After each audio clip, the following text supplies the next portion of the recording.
माननीय सभापति जी, पश्चिम एशिया में चल रहे युद्ध और उससे बनी परिस्थितियों से हम सभी परिचित हैं। मैं आज संसद के उच्च सदन के सामने और देशवासियों के सामने इन विकट परिस्थितियों पर सरकार का पक्ष साझा करने के लिए उपस्थित हुआ हूं। पश्चिम एशिया में चल रहे इस युद्ध को 3 सप्ताह से अधिक का समय हो चुका है।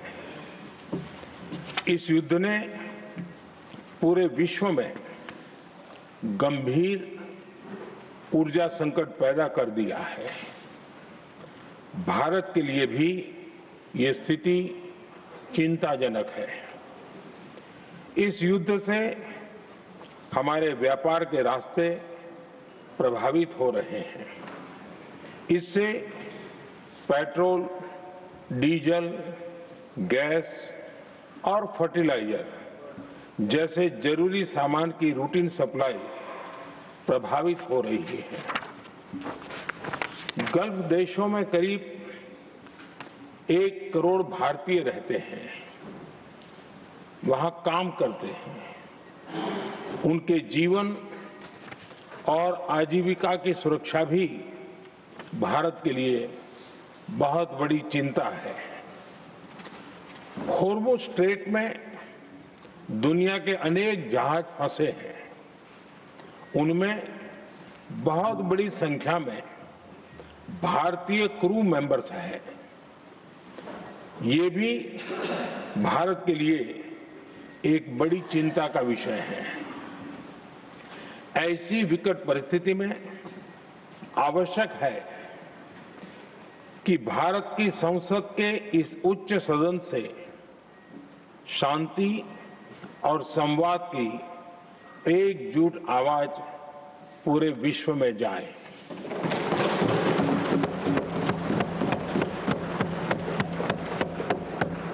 सभापति जी, युद्ध की शुरुआत के बाद से मैंने पश्चिम एशिया के ज्यादातर देशों के राष्ट्राध्यक्षों के साथ 2 राउंड फोन पर बात की है। हम गल्फ के सभी देशों के साथ लगातार संपर्क में हैं। हम ईरान, इजराइल और अमेरिका के साथ भी संपर्क में हैं। हमारा लक्ष्य डायलॉग और डिप्लोमेसी के माध्यम से क्षेत्र में शांति की बहाली का है। हमने डी एस्केलेशन और हॉर्मुज़ स्ट्रेट खोले जाने पर भी उनसे बात की है। कमर्शियल जहाजों पर हमला और हॉर्मुज़ स्ट्रेट जैसे अंतर्राष्ट्रीय जलमार्ग में रुकावट अस्वीकार्य है। भारत ने नागरिकों पर, सिविल इंफ्रास्ट्रक्चर पर, एनर्जी और ट्रांसपोर्ट से जुड़े इंफ्रास्ट्रक्चर पर हमलों का विरोध किया है।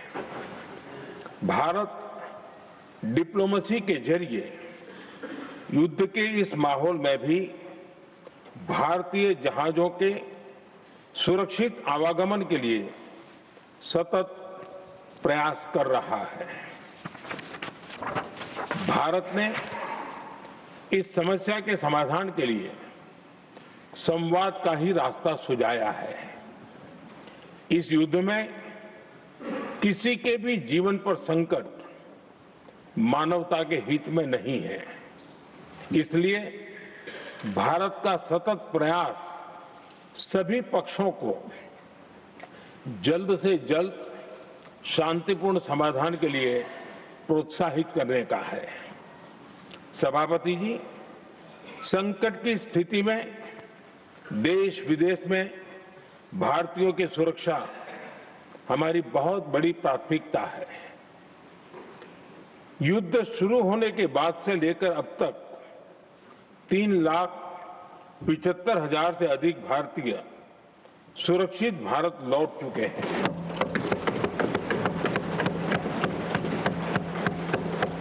ईरान से ही अभी तक 1,000 से अधिक भारतीय सुरक्षित वापस लौटे हैं। इनमें 700 से अधिक मेडिकल की पढ़ाई करने वाले युवा हैं। हमारी सरकार संकट के इस समय में पूरी संवेदनशीलता से काम कर रही है। सभी देशों ने वहां मौजूद भारतीयों की सुरक्षा का पूरा आश्वासन दिया है। हालांकि ये बहुत दुखद है कि हमलों के कारण कुछ भारतीयों की मृत्यु हुई है और कुछ घायल भी हुए हैं। ऐसे मुश्किल हालात में परिवारजनों को आवश्यक मदद दी जा रही है। जो घायल हैं, उनका बेहतर इलाज सुनिश्चित कराया जा रहा है। सभापति जी, हॉर्मुज स्ट्रेट विश्व व्यापार के सबसे बड़े रूट्स में से एक है। विशेष तौर पर कच्चे तेल, गैस और फर्टिलाइजर से जुड़ा परिवहन इस क्षेत्र से बहुत बड़ी मात्रा में होता है। युद्ध के बाद से ही हॉर्मुज स्ट्रेट में जहाजों का आना जाना बहुत चुनौतीपूर्ण हो गया है। लेकिन विपरीत परिस्थितियों के बावजूद हमारी सरकार ने संवाद से, कूटनीति के माध्यम से रास्ते बनाने का प्रयास किया है। प्रयास ये है कि जहां से भी संभव हो वहां से तेल और गैस की सप्लाई भारत पहुंचे। ऐसी हर कोशिश के नतीजे भी देश देख रहा है। बीते कुछ दिनों में दुनिया के अनेक देशों से कच्चा तेल और एलपीजी से भरे जहाज भारत आए हैं।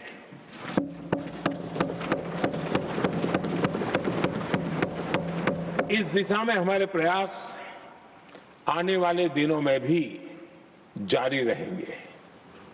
सभापति जी, भारत का प्रयास है कि तेल हो, गैस हो, फर्टिलाइजर हो, ऐसे हर जरूरी सामान से जुड़े जहाज भारत तक सुरक्षित पहुंचे। लेकिन इस युद्ध से बनी वैश्विक परिस्थितियां अगर लंबे समय तक बनी रहती है तो गंभीर दुष्परिणाम तय है। इसलिए भारत ने अपनी रेजिलियंस बढ़ाने के लिए जो भी प्रयास बीते वर्षों में किए हैं, उनको और गति दे रहा है।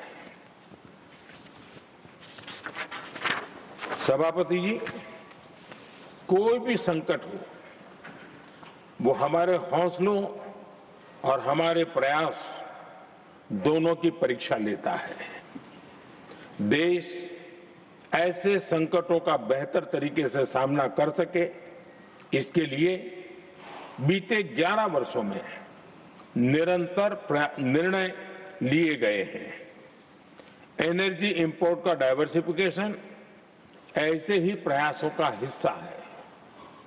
पहले क्रूड ऑयल, एलएनजी, एलपीजी ऐसी एनर्जी जरूरतों के लिए 27 देशों से इंपोर्ट किया जाता था। वहीं आज भारत 41 देशों से एनर्जी इंपोर्ट करता है। बीते दशक में भारत ने संकट के ऐसे ही समय के लिए कच्चे तेल के भंडारण को भी प्राथमिकता दी है। हमारी तेल कंपनियां संकट के समय के लिए काफी मात्रा में पेट्रोल और डीजल का भंडार रखती हैं। बीते 11 वर्षों में 53 लाख मीट्रिक टन से अधिक का स्ट्रेटेजिक पेट्रोलियम रिजर्व भी डेवलप किया गया है और 65 लाख मीट्रिक टन से अधिक के रिजर्व की व्यवस्था पर देश काम कर रहा है। साथ ही बीते दशक में भारत की रिफाइनिंग कैपेसिटी भी अच्छी खासी बढ़ाई गई है। मैं आपके माध्यम से सदन को और देश को ये आश्वासन देना चाहता हूं कि भारत के पास क्रूड ऑयल के पर्याप्त स्टोरेज के और निरंतर सप्लाई की व्यवस्थाएं हैं। सभापति जी, हमारी सरकार की कोशिश है कि ईंधन के किसी एक ही स्रोत पर ज्यादा निर्भरता न रहे। सरकार घरेलू गैस सप्लाई में एलपीजी के अलावा पीएनजी पर भी बल दे रही है। बीते दशक में देश में पीएनजी कनेक्शन पर अभूतपूर्व काम हुआ है। बीते दिनों में इस काम को और तेज किया गया है। साथ ही एलपीजी के घरेलू उत्पादन को भी बड़े पैमाने पर बढ़ाने का प्रयास किया जा रहा है। सभापति जी, बीते वर्षों में सरकार का निरंतर प्रयास रहा है कि हर सेक्टर में दूसरे देशों पर निर्भरता कम से कम हो। हम ज्यादा से ज्यादा आत्मनिर्भर हो, यही एकमात्र विकल्प है। जैसे भारत का 90% से अधिक ट्रेड विदेशी जहाजों पर होता है। ये स्थिति किसी भी वैश्विक संकट में भारत की स्थिति को और भी गंभीर बना देती है। इसलिए सरकार ने मेड इन इंडिया जहाज बनाने के लिए करीब 70,000 करोड़ रुपए का अभियान शुरू किया। भारत आज ship building, ship breaking, maintenance and overhauling ऐसी हर सुविधा के निर्माण पर तेज गति से काम कर रहा है। भारत अपने डिफेंस सेक्टर को भी अधिक रेजिलिएंट बना रहा है। बीते दशक में किए गए प्रयासों से भारत आज अपनी जरूरत के अधिकांश हथियार भारत में ही बना रहा है। एक समय था जब भारत अपने जीवन रक्षक दवाओं के कच्चे माल यानी एपीआई के लिए भी दूसरे देशों पर बहुत अधिक निर्भर था। बीते वर्षों में देश ने भारत में ही एपीआई इकोसिस्टम बनाने के लिए अनेक प्रयास किए हैं। इसी प्रकार रेयर अर्थ मिनरल्स में विदेशी निर्भरता को कम करने के लिए भी बड़े कदम उठाए जा रहे हैं।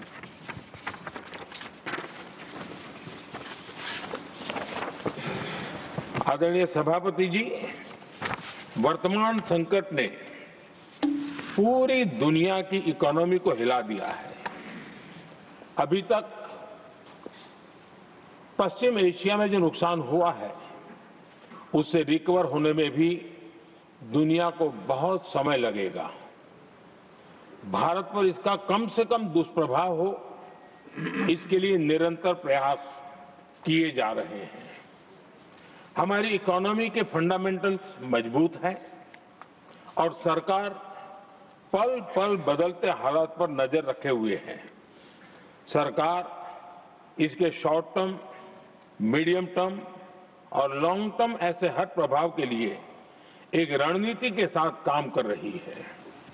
भारत सरकार ने एक इंटर मिनिस्ट्रियल ग्रुप भी बनाया है।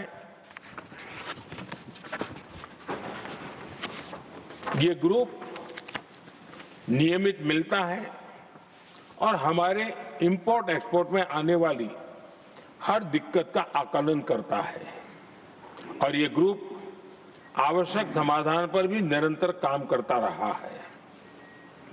जैसे कोरोना के समय में अलग अलग सेक्टर्स की चुनौतियों से निपटने के लिए एक्सपर्ट्स और ऑफिसर्स के एम्पावर्ड ग्रुप्स बने थे, वैसे ही कल ही ऐसे 7 नए एम्पावर्ड ग्रुप्स का भी गठन किया गया है। ये group supply chain, petrol diesel, fertiliser, gas, महंगाई ऐसे विषयों पर त्वरित और दूरगामी रणनीति के तहत कार्रवाई करने का काम करेंगे। मुझे पूरा भरोसा है कि साझा प्रयासों से हम परिस्थितियों का बेहतर सामना कर पाएंगे। आदरणीय सभापति जी, सरकार ये भी प्रयास कर रही है कि आने वाले बुआई के सीजन में किसानों को पर्याप्त खाद मिलती रहे। सरकार ने खाद की पर्याप्त सप्लाई के लिए आवश्यक तैयारियां की हैं। सरकार का निरंतर प्रयास है कि किसानों पर किसी भी संकट का बोझ न पड़े। मैं देश के किसानों को फिर आश्वस्त करूंगा कि सरकार हर चुनौती के समाधान के लिए उनके साथ खड़ी है।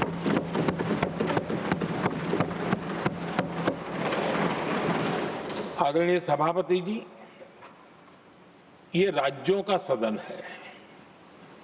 आने वाले समय में ये संकट हमारे देश की बड़ी परीक्षा लेने वाला है और इस परीक्षा में सफलता के लिए राज्यों का सहयोग बहुत आवश्यक है। इसलिए इस सदन के माध्यम से मैं देश के सभी राज्यों की सरकारों से भी कुछ आग्रह करना चाहता हूं। संकट के समय गरीबों पर, श्रमिकों पर, प्रवासी साथियों पर बहुत बुरा असर पड़ता है। इसलिए पीएम गरीब कल्याण अन्न योजना का लाभ समय पर मिलता रहे, ये सुनिश्चित करना होगा। जहां प्रवासी श्रमिक साथी काम करते हैं, उनकी परेशानियों को दूर करने के लिए प्रोएक्टिव कदम उठाए जाएं। ऐसी स्थितियों पर नजर रखने के लिए राज्य सरकारें विशेष व्यवस्थाएं करें तो इससे काफी सुविधा होगी। राज्य सरकारों को एक और चुनौती पर भी बहुत अधिक ध्यान देना होगा। ऐसे समय में कालाबाजारी करने वाले, जमाखोरी करने वाले बहुत एक्टिव हो जाते हैं। जहां से भी ऐसी शिकायतें आती हैं, वहां त्वरित कार्रवाई होनी चाहिए। जरूरी चीजों की सप्लाई निर्बाध चलती रहे, ये सुनिश्चित करना हर राज्य की प्राथमिकता होनी चाहिए। आदरणीय सभापति जी, मैं सभी राज्य सरकारों से एक अनुरोध और करना चाहता हूं। संकट चाहे कितना भी बड़ा हो, भारत की तेज ग्रोथ बनाए रखना हम सभी का दायित्व है।